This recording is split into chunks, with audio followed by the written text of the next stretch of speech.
This is South Florida Nightly News on NBC6 HD. Good evening. Off the top tonight, South Florida is in the middle of a cold snap. And no, you are not imagining it. We're feeling the longest stretch of cold air in several years. Can you believe the next 2 evenings will bring temperatures in the 30s? Meaning we won't be feeling the usual 70-degree winter weather for the next several days. Good evening once again. I'm Jackie Nesbro. And I'm Kevin Cork. The cold weather is definitely here to stay for a while. Chief Meteorologist John Morales is live at our Miramar studios outside tonight with what we can expect this week. John? We can expect a long stretch of cold weather, Kevin and Jackie, as we're expecting this particular cold snap to be historically long. It's been about 9 years since we've had a stretch this long of cold weather, with temperatures nightly into the 40s and maybe 30s in some locations. Now, currently it's 59 degrees in Miami and 58 degrees in Fort Lauderdale. Temperatures are starting to come down, though, and this morning we already had temperatures in the mid-40s for a low in Miami. It was 44 and 43 in Fort Lauderdale. And take a look at some of the temperatures recorded elsewhere across South Florida, including 38 at Coral Springs, 39 at Pembroke Pines, Hialeah was 43, and even Miami Beach, where it's normally milder, they had a low of 44.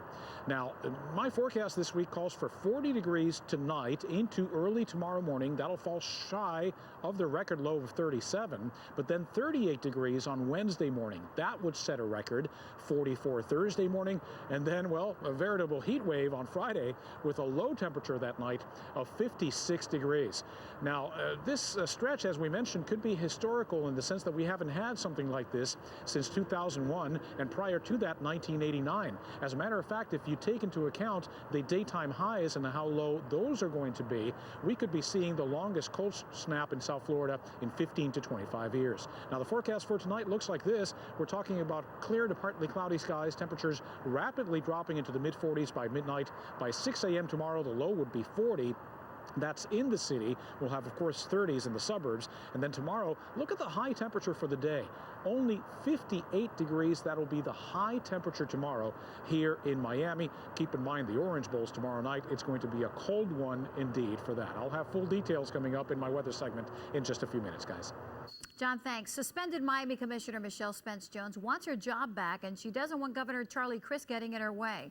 Today at a rally, she announced she has filed for a temporary injunction against the governor, who suspended her in November after she was charged with grand theft. Spence-Jones is vying to regain the seat in next week's special election, but the governor has threatened to suspend her again if she wins. She's asking the courts to prevent that from happening. The Constitution of the United States, the Constitution of the state of Florida, and the city's charter protects the citizens' right to vote. It's the voter's choice, not Charlie Crist. The governor says the law would compel him to suspend Spence-Jones again if she wins. Burn victim Michael Brewer is back in a South Florida hospital tonight. The 15-year-old admitted to Holtz Children's Hospital Sunday in serious condition with respiratory problems. That happening, of course, 2 weeks ago. You remember he was released from the burn unit at Jackson Memorial Hospital. 3 teens accused with dousing Brewer with rubbing alcohol and setting him on fire back in October. All are charged with attempted murder. A popular TV show aids in the capture of a man wanted for the murders of his family members on Thanksgiving. Paul Marriage was appointed a public defender yesterday during his first court appearance in Palm Beach County. The 35-year-old was arrested late Saturday night at a motel on Long Key. Investigators say he checked in under a false name December 2nd, just days after killing his 2 sisters, an aunt, and a 6-year-old niece in Jupiter. The motel owners called police after they saw Marriage on an episode of America's Most Wanted. His arraignment is set for February 1st. For the first time in 20 years, the Miccosukee Tribe of Indians of Florida is under new leadership. Collie Billy has been elected the new chairman of the tribe's General Council. He replaces longtime head Billy Cypress. The 4 other members of the General Council will remain in place. The nation's air security remains extremely tight, under extreme scrutiny this evening after that attempted bombing on a U.S. airliner on Christmas Day. So what's it like to go to the airport, and what's it like to arrive from one of the countries on the list of terrorist states like Cuba? Yeah, Hank Tester is live at Miami International Airport tonight with that story. Hank? Well, Kevin, welcome to Miami, where the Cuban government is calling what's going on here at MIA and across the nation, let's read it right here, anti-terrorist paranoia. Now, it appears that the island nation, their security at their checkpoints, they've not increased their security at all. Let's take a look. Inbound from Cuba, these arrivals from the island have technically departed a country that's designated as a state sponsor of terrorism.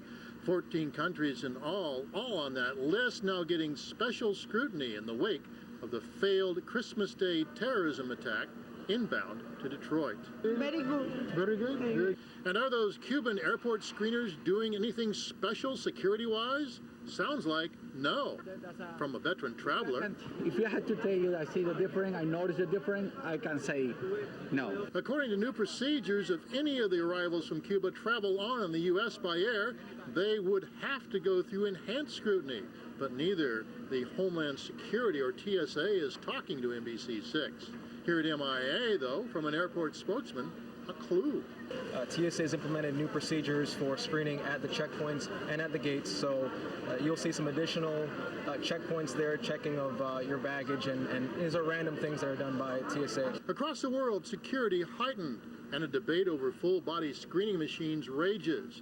This from Americans departing foreign countries. I'm gonna go, we're gonna land safely to Detroit, and then we're gonna land safely to Chicago.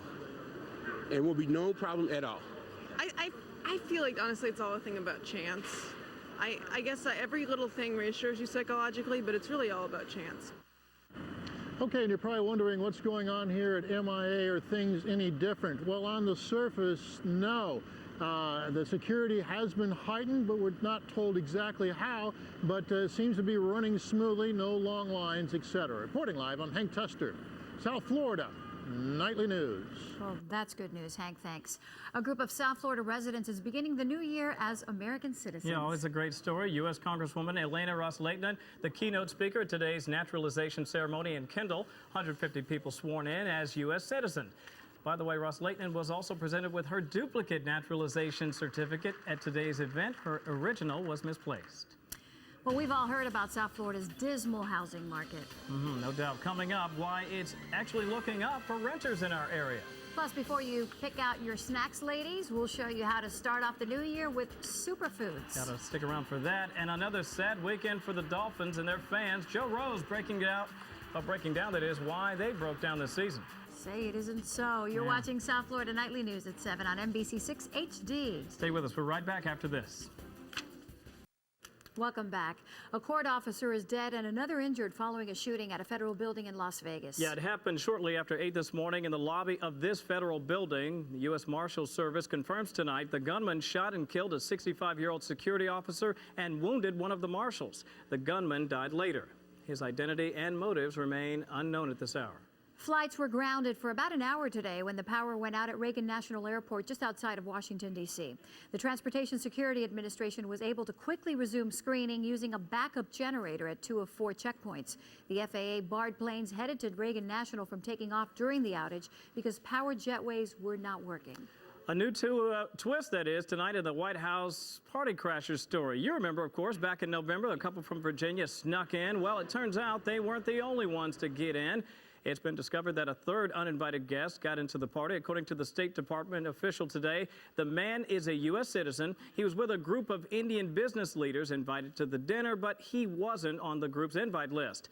An investigation was launched into the matter after the Secret Service found out that Michaela and Tarek Salahi made their way into the state dinner without an invite.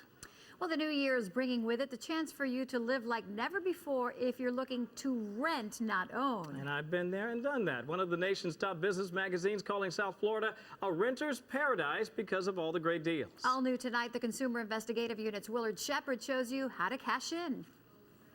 I really like the view. I like the balcony. We have a lot of fun entertaining outdoors. Sarah Seltzer is now living like a queen. These days, she's taking advantage of South Florida's renter's paradise. A great water view, a 2-bedroom updated condo just off Brickell. The price? $1,600 a month. You surprised with the price? Surprised with the price? I suppose I was surprised with the price. There are a lot of good deals in the area, but we're very happy with this apartment for this price. Realtors say the huge volume of rental properties on the market is making this the perfect time for you to get a good deal. In Miami-Dade County today, there are roughly 8,000 properties to rent. Some, houses like this one, others, apartments or condominiums. Forbes magazine says South Florida now is the #1 place to rent in the entire country. I'd say in the last year about 10%, 10 to 15%, sometimes even 20%. Uribe says you shouldn't hesitate if you're in the market. There's lots of competition for the best units. He says use a realtor. After all, it's free if you're looking. Won't cost you a dime. This way they can keep you up to date with what's going on in the market, any new listings, price reductions.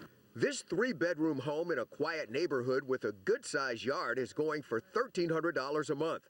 Just one example of what you can find. There's just so much supply right now, not enough people that are looking for places. You can just get a great place right now. Uribe says to put yourself in the best position with the landlord, provide an updated credit report, references, verify your employment, and then negotiate for the cheapest price. You can also try to get a lower security deposit.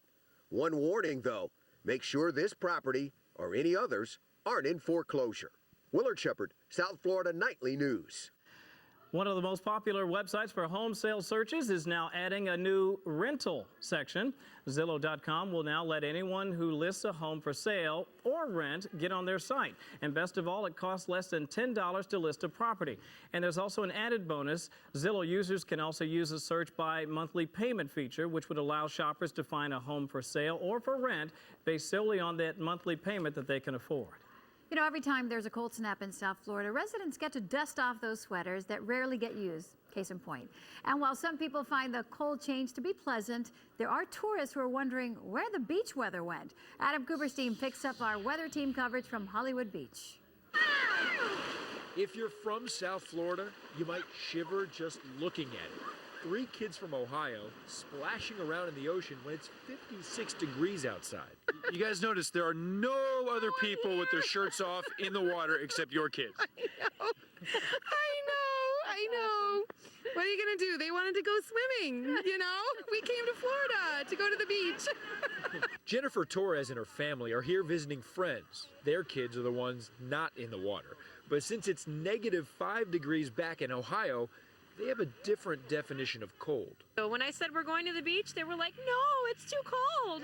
Temperatures in the 50s, that's nothing for this couple from Canada. But for us in Canada, this is mild. This is like what we have in the month of September. Oh, yeah. So this is not that bad. Of course, they'd prefer if it was warm enough to lay on the beach, but this cold front isn't ruining their vacation. We saw people with boots and with winter coats, with fur around the neck. So we said, that's unbelievable. What would they do in Canada? That would be amazing. Yeah, it's a great day to go to the beach, you know, if you don't like crowds and you want to have the whole place to yourself. Or if you're really brave, it's a great day to go fishing. Doesn't hurt me. It feels pretty good right now. I know I'll be back home in about 5 minutes in a hot shower and a warm bed, so no problems. Chuck Campbell is one of the only locals we found on Hollywood Beach, not all bundled up. I mean, I'm one of those ones that likes to come out here and enjoy it when I can. Pretty soon it'll be in the 80s again and everybody will be crying about how warm it is. So take advantage of the cool when you can. I have no problem with it at all. On Hollywood Beach, Adam Cooperstein, South Florida Nightly News. And now, Chief Meteorologist John Morales on NBC6, your local weather channel. You know, when it comes to weather, it's all relative. It's all relative. It depends on what you're used to, and here in South Florida, we're not used to this, and that's why we're donning the cold weather gear. Hey, listen, if you're headed for the Orange Bowl tomorrow night, Iowa versus Georgia Tech, temperatures will eventually dip into the 30s tomorrow night, but for game time itself, expect readings in the 40s. It'll be mainly clear, a few passing clouds, no rain expected, but it will be a bit on the breezy side. Northwest winds 10 to 15 miles an hour for tomorrow night.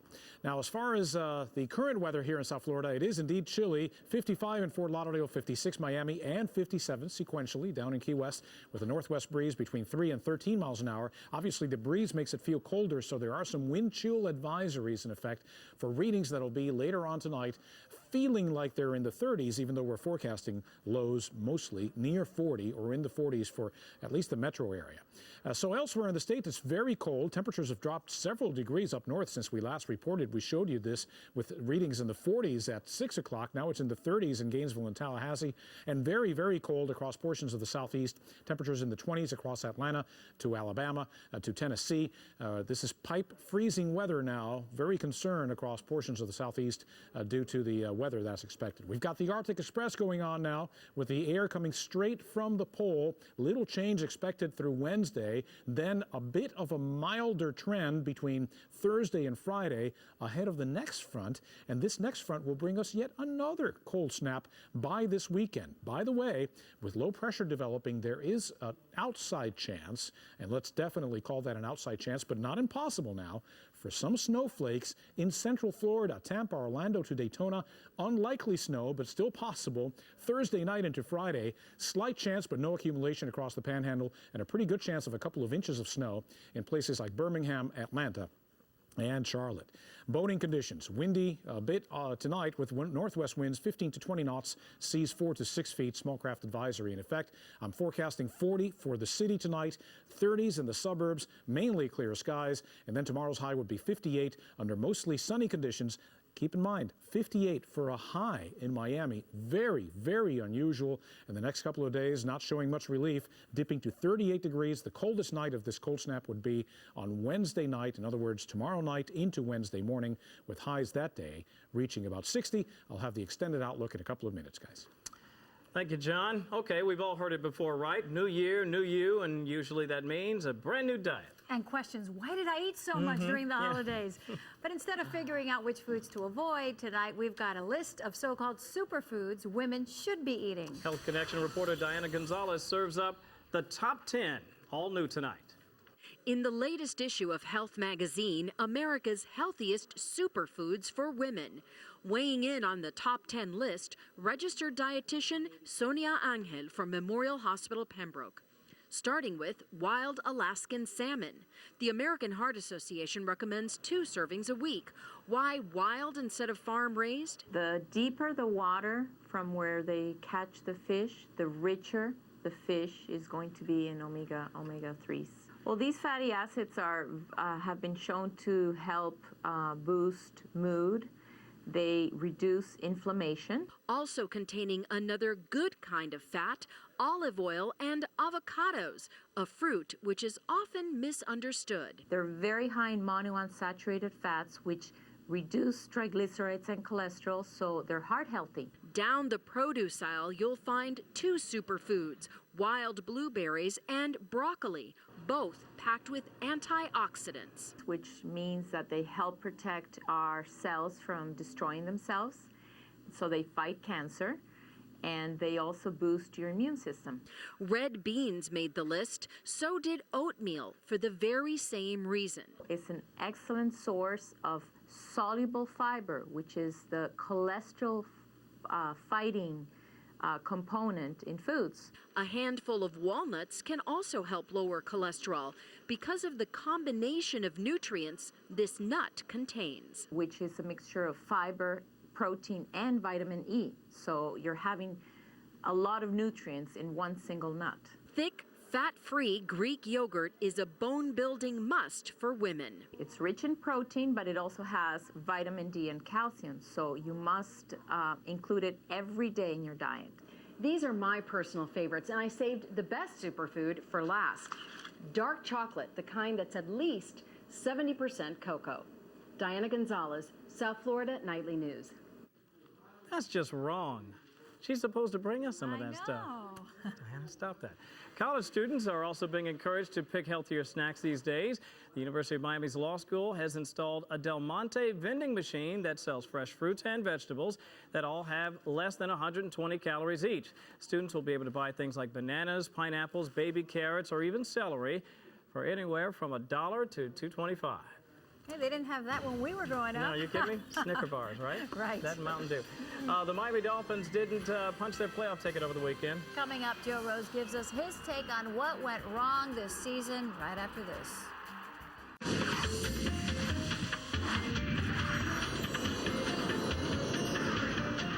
Well, the Miami Dolphins season ended yesterday with a disappointing third straight loss to the Pittsburgh Steelers. It was the same old pattern.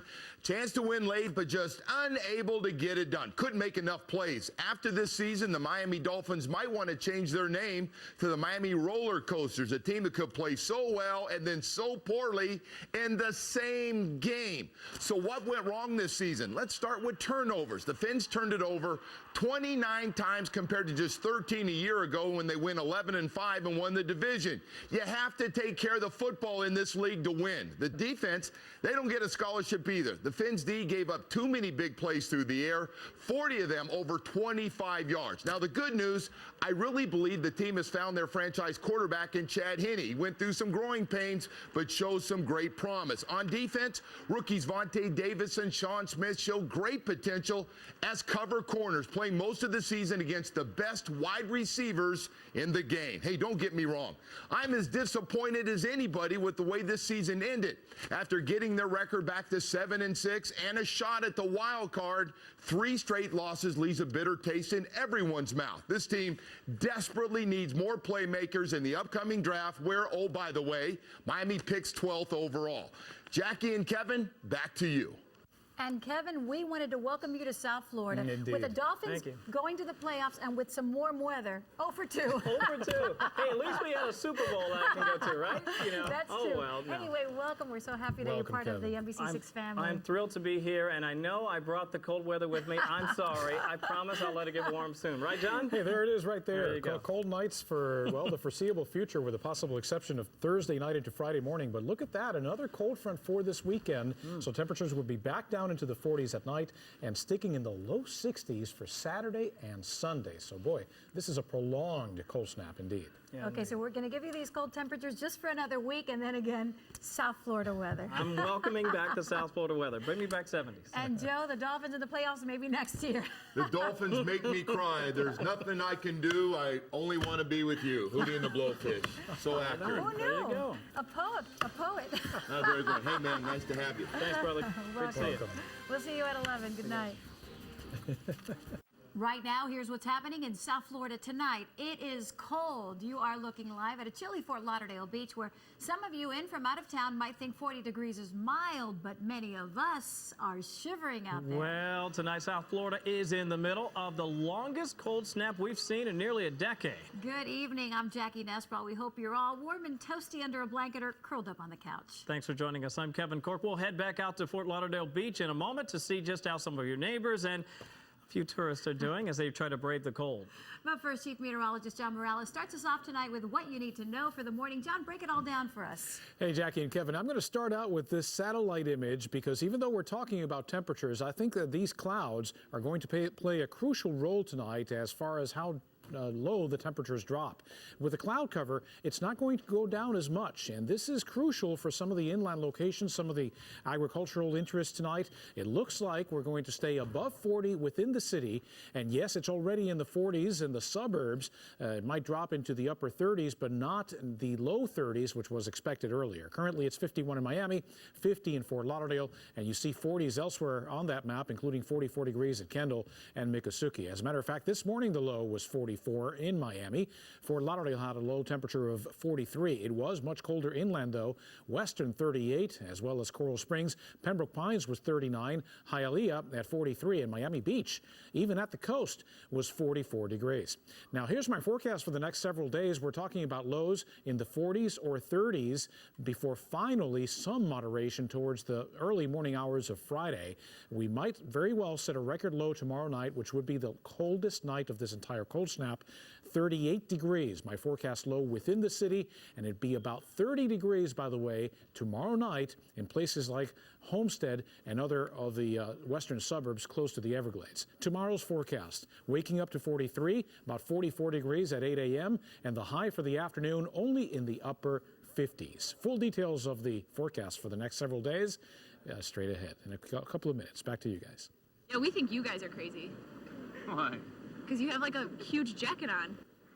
Because it's cold. Not cold.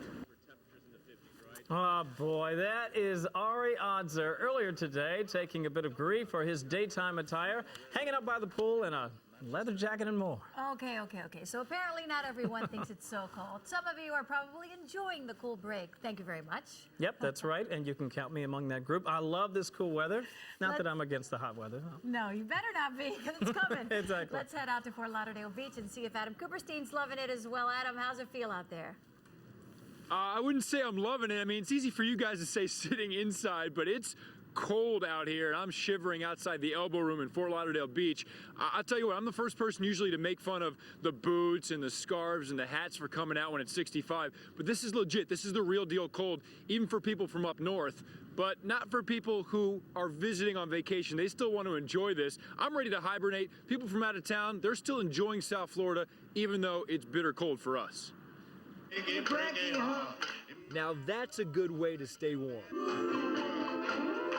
The Hollywood Broadwalk, not as busy as usual, but plenty of people dancing the cold away to a live band from New York. We did not bring this weather with us. You're not cold? I'm frozen, but the entertainment is dynamite. So it's worth it. Definitely worth it. This bundled up couple from Massachusetts is leaving town tomorrow, so there was no way 50-degree weather could keep them in for the night. Look at New England. It's like 17 below. I love this. I'm on my bicycle. I'm fine. I'm happy. It just doesn't look like South Florida. Hats, gloves, fur, and even one brave guy in just a t-shirt. Aren't you cold in just a t-shirt? Never cold. Fort Lauderdale Beach deserted tonight as temperatures drop into the 40s. But this afternoon, 55 was just fine for vacationers in Miami Beach. And 3 fearless kids from Ohio who were the only ones we found willing to go in the water in Hollywood Beach. You guys notice there are no other people with their shirts off in the water except your kids. I know. What are you going to do? They wanted to go swimming, you know? We came to Florida to go to the beach. I get cold just seeing those kids splashing around in the water. And when they got out, I mean, that's a case right there. They're ready to catch a cold right there. Now, by the way, the Elbow Room behind me, the only spot on Fort Lauderdale Beach is crowded right now. The reason? The Orange Bowl tomorrow. All the Iowa fans have packed the bar, and for them, this is nothing. So they're in there. You know, they got jackets on, but they're not shivering in scarves and winter coats like we are. Jackie, back to you. To that, Adam Cooperstein out on Fort Lauderdale Beach tonight for us. Adam, go get warm, okay? I need to, really. Thanks. And stick around for a blast from the past. 40 degrees for us is frigid, but we're going to put things in perspective and take a trip back to January 19th, 1977, known forever, you're looking at it right there, as the day it snowed in Miami, believe it or not. That's coming up in about 10 minutes, Kevin. Jackie, we're going to have to toughen Adam up, obviously. All right, switching gears to a much more serious note. We often throw around words like shocking and horrific to describe some of the stories we come across day in and day out here, but tonight, there are no better words to describe what happened between a mother and a son this afternoon. Amber Son joins us from outside that family home in Northwest Miami-Dade. Amber, what happened? Well, Kevin, it is just so difficult to comprehend that it was this woman's son who was accused of dousing her with flammable liquids and then lighting her on fire. At this point, no one can explain why anyone would do such a thing. I spoke with relatives a few hours ago, and they tell me he often kept to himself and may have been mentally ill. This is a photo of 47-year-old Cutie Lynn McLean from 10 years ago. Relatives say she was always a bright spirit with an infectious smile. No one can even begin to understand how her own son could be suspected of lighting her on fire. My nephew is not angry because he loves his mom dearly. You wouldn't argue your mom and say, I love you, mommy. Something happened to my nephew. Monday, loved ones gathered near the scene along Northwest 147th Street and 3rd Avenue. Some telling me 24-year-old Clifford Sheldon McLean Jr. had been mentally unstable and possibly depressed. Somewhere along the line, something medically wrong with what we don't know. The McLeans and extended relatives had just celebrated Christmas and New Year's as one family. Then on January 4th, an altercation between the son and his parents in which the father, Clifford Willis McLean, was beaten up.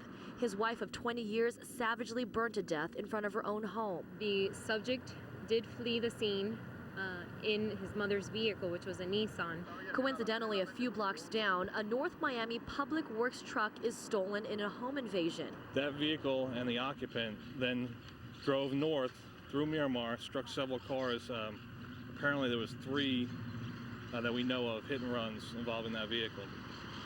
Then he came into Pembroke Pines, was involved in another hit and run. Pembroke Pines police forced a fire during a confrontation with the hit-and-run suspect who reportedly died at the hospital. Authorities have yet to confirm whether the younger McLean is linked to the chaotic course of events.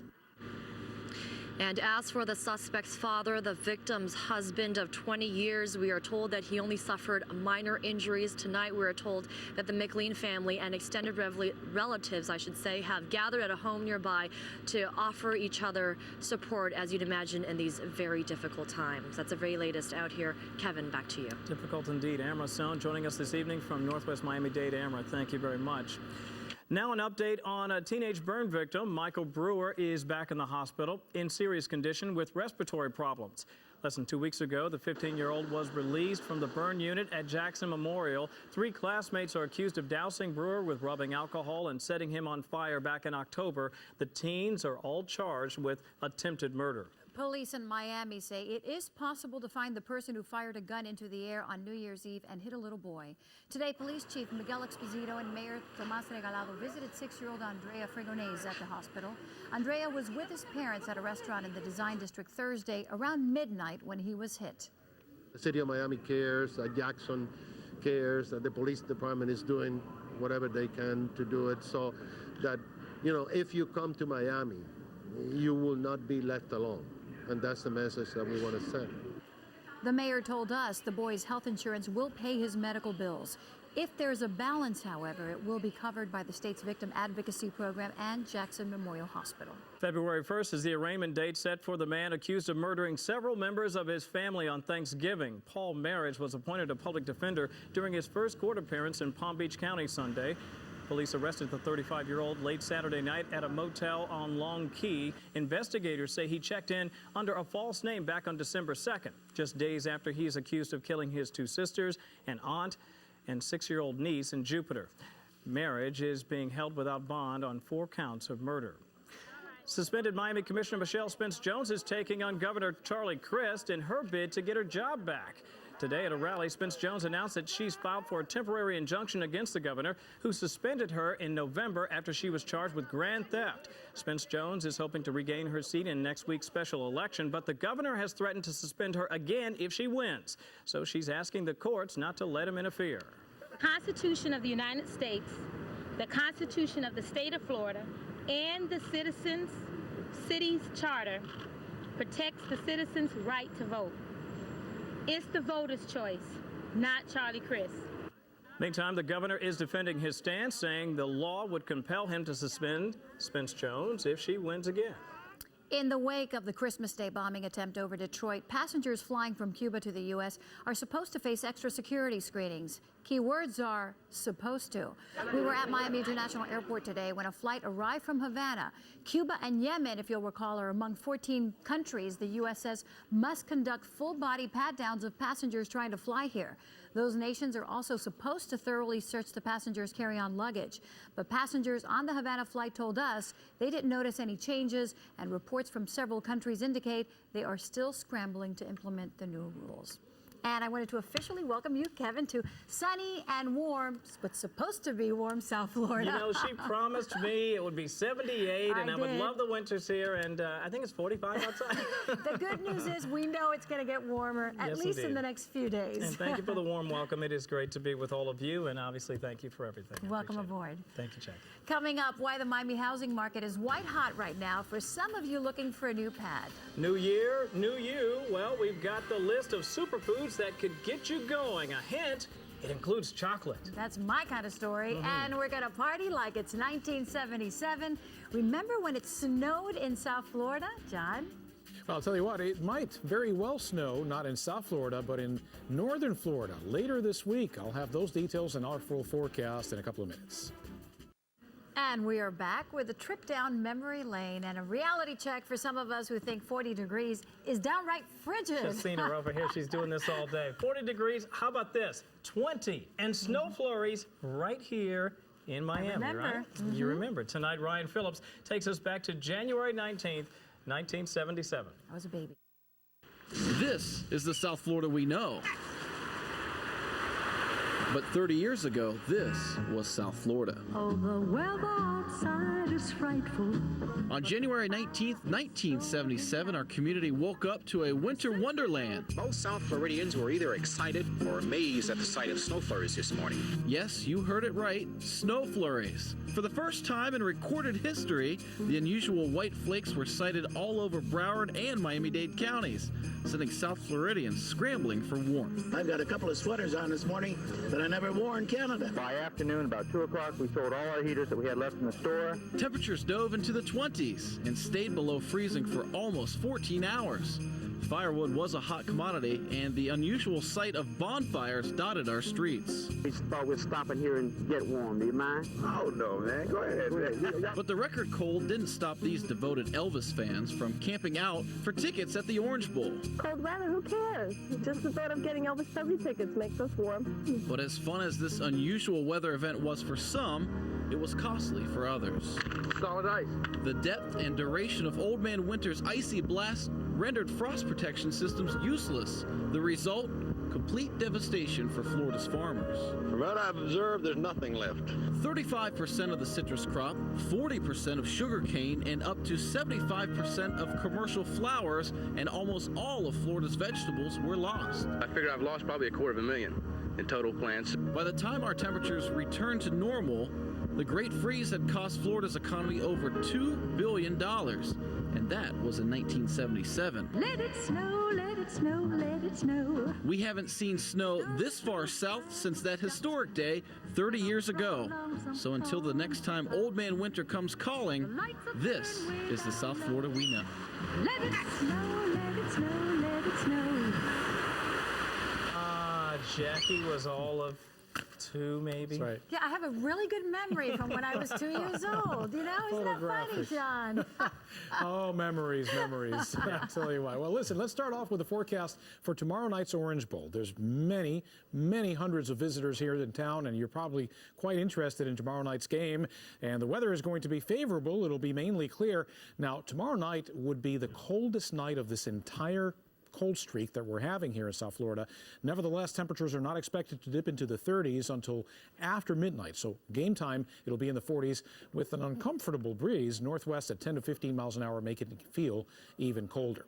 I'm forecasting 59 for a high temperature tomorrow. That would be the high after an overnight low of 43. Then that coldest night tomorrow night into Wednesday morning, 38 degrees, getting up to 60 that afternoon and moderating just a bit to 67 on Thursday. 61 was the high today, 44 the low. That 44 is still far from the record set back in 1918 of 32 degrees. Currently, updated temperatures, 49 in Miami, 48 Fort Lauderdale, temperatures as low as 43 in West Kendall. You can see it's still in the mid to upper 50s down in the Florida Keys. Temperatures down there aided by that cloud cover that I showed you at the top of the show. Now, we're expecting that gradually over the next couple of days, temperatures locally will continue to drop as the cold air continues to plunge in from the north, and we've got temperatures currently as low as 36 in Tallahassee and Gainesville, 38 in Tampa, and that cold air continues to stream in our direction. By the way, it's even cool in Nassau, 64 degrees present temperature there. And speak about very cold weather, 22 right now in Birmingham, 23 Atlanta, and 26 in Raleigh. This, my friends, is pipe-busting weather. Very much concern in that area of the country because of that. Now, the cloud cover I mentioned just across the Florida Keys and the southern tip of the peninsula might help insulate us from the coldest temperatures readings tonight. So that's why we're going to keep it into the low and mid 40s in the city as opposed to into the 40 degree or even upper 30s. Little change through Wednesday. Then we get slightly milder weather for Thursday and Friday, but another cold front will make its way in here. This next front will bring again another wave of cold air for this weekend. And by the way, there is a chance that we might see a couple of snowflakes. It's unlikely, but we might see them. We might see them between Tampa, Orlando, and Daytona. Slight chance, but no accumulation in the Panhandle, and a good chance of snow, by the way, in portions of the southeast. All right, here's your forecast for the next couple of days. Very cold, and we're expecting some moderation over the next week, or as the week progresses towards the end of the week. But again, the other cold snap we're expecting for this weekend after the next front moves in, that would be Friday with temperatures Saturday and Sunday back in the 40s. John, thanks. Well, tonight we've got some good news for some of you anyway, looking for a new place to live. Yeah, people like, somebody you might know. Right now, the Miami market is absolutely dynamite for deals. That is, of course, if you're willing to rent rather than own. Tonight, the CIU's Willard Shepard shows us why one magazine is calling the Magic City a renter's paradise. I really like the view. I like the balcony. We have a lot of fun entertaining outdoors. Sarah Seltzer is now living like a queen. These days, she's taking advantage of South Florida's renter's paradise. A great water view, a 2-bedroom updated condo just off Brickell. The price? $1,600 a month. Surprised with the price? Surprised with the price? I suppose I was surprised with the price. There are a lot of good deals in the area, but we're very happy with this apartment for this price. Realtors say the huge volume of rental properties on the market is making this the perfect time for you to get a good deal. In Miami-Dade County today, there are roughly 8,000 properties to rent. Some, houses like this one, others, apartments or condominiums. Forbes magazine says South Florida now is the #1 place to rent in the entire country. I'd say in the last year about 10%, 10 to 15%, sometimes even 20%. Uribe says you shouldn't hesitate if you're in the market. There's lots of competition for the best units. He says use a realtor. After all, it's free if you're looking. Won't cost you a dime. This way they can keep you up to date with what's going on in the market, any new listings, price reductions. This 3-bedroom home in a quiet neighborhood with a good-sized yard is going for $1,300 a month. Just one example of what you can find. There's just so much supply right now, not enough people that are looking for places. You can just get a great place right now. Uribe says to put yourself in the best position with the landlord, provide an updated credit report, references, verify your employment, and then negotiate for the cheapest price. You can also try to get a lower security deposit. One warning, though, make sure this property or any others aren't in foreclosure. Willard Shepard, South Florida Tonight. Okay, so we've all heard it before. New year, new you, and often that means the dreaded words, a new diet. Instead of figuring out which foods to avoid, tonight we've got a list of so-called superfoods women should be eating. Health Connection reporter Diana Gonzalez serves up the top 10. In the latest issue of Health magazine, America's healthiest superfoods for women. Weighing in on the top 10 list, registered dietitian Sonia Angel from Memorial Hospital Pembroke. Starting with wild Alaskan salmon. The American Heart Association recommends 2 servings a week. Why wild instead of farm-raised? The deeper the water from where they catch the fish, the richer the fish is going to be in omega-3s. Well, these fatty acids have been shown to help boost mood. They reduce inflammation. Also containing another good kind of fat, olive oil and avocados, a fruit which is often misunderstood. They're very high in monounsaturated fats, which reduce triglycerides and cholesterol, so they're heart healthy. Down the produce aisle, you'll find 2 superfoods, wild blueberries and broccoli, both packed with antioxidants. Which means that they help protect our cells from destroying themselves, so they fight cancer, and they also boost your immune system. Red beans made the list, so did oatmeal for the very same reason. It's an excellent source of soluble fiber, which is the cholesterol fighting component in foods. A handful of walnuts can also help lower cholesterol because of the combination of nutrients this nut contains. Which is a mixture of fiber, protein, and vitamin E. So you're having a lot of nutrients in one single nut. Thick, fat-free Greek yogurt is a bone-building must for women. It's rich in protein, but it also has vitamin D and calcium, so you must include it every day in your diet. These are my personal favorites, and I saved the best superfood for last.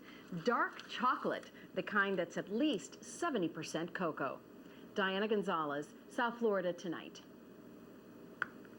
Any type of chocolate is my I favorite. never get tired of that part. Good for her. Well, he got fired from the governor's office, but apparently Blago is good enough for the Donald. Yeah, former Illinois Governor Rod Blagojevich has landed a role on the NBC show The Celebrity Apprentice. Blagojevich will be among 14 contestants on the new season. Last spring, a judge banned Blago from traveling to Costa Rica to compete in another reality show, I'm a Celebrity, Get Me Out of Here. Blagojevich is charged with trying to sell President Barack Obama's former U.S. Senate seat and other offenses. His trial is slated to begin in June. Should be an interesting episode of A little reality could set in June. Anyway, you know, we've got a sports fan here, Joe. Isn't that great? That's the best part right here, man. My man loves sports. Just a little bit. It's going to be great having him here for not just sports, for everything. Hey, listen, speaking of that, today when the season's over, you know what that means? The players cleaning out those lockers, and it also means the front office starts looking ahead, getting ready for next year. That's never good. Plus, somebody else was playing basketball tonight. Let me see. That would be Dwayne Wade and Michael Beasley. Both playing well. Could they stop a 3-game losing streak against the Hawks? Highlights are next. Well, when the Heat and the Hawks get together, don't expect too many nail-biters. In last year's 7-game playoff series, the average margin of victory was 19 points. Earlier this year, Miami lost by 15 in Atlanta. So tonight, guess what? Another blowout. But this one in the Heat's favor thanks to a big night from Dwayne Wade and Michael Beasley. First quarter, Wade kicking out to Bees. He buries the corner three, scores 11 of the Heat's first 15 points. Later in the first, this is why they call him Flash. Wade speeds through the Hawks defense, the run and scoop, part of a 13-0 run. Heat up by 16 after one. Second quarter, more Beasley, pretty move to get to the rim. 20 points in the first half, 22 in the game. Heat up by 23. Back to Wade, off the Chalmers feed, two-handed throw down. The Heat up by as many as 25 in the first half. Second half, same story. Wade weaving along the baseline, 2 of his game-high 28. Heat snap a 3-game losing streak and a 17-point win, 92-75 the final. The Heat just crushed the Hawks on the boards, out-rebounding Atlanta by 22. That'll win for you. 5 Heat players with 8 or more rebounds, the first time in franchise history. Well, Dolphin fans can't help but wake up today with a little bit of a hangover. I've got one myself. Miami's season is over, eliminated by a loss to the Steelers yesterday, and on the outside, looking in and watching the playoffs like us. So with many players clearing out their lockers, now begins the talk of next year. The organization has to change gears. Team has to make personnel decisions, step up their draft preparation, and scout free agents, even if the disappointment may still be bitter. I have to be able to flip the page as fast as I could flip the page here and start to get on to trying to fix some of the things that I know are that need fixing. In the off season, we've got to work on things we need to correct, and we will. And you know, Coach Brown is going to keep us focused, keep us going, and you know, we're going to get better. And the Miami Dolphins will have the 12th overall pick with that 7-9 record. That'll do it for sports. We'll be right back after this. Stay with us.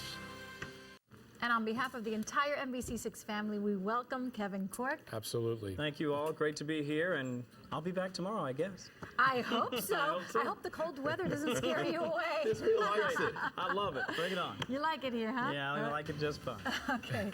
Well, that'll do it for South Florida tonight. We thank you so much for watching. Tonight Show with Conan coming your way. Have a good one.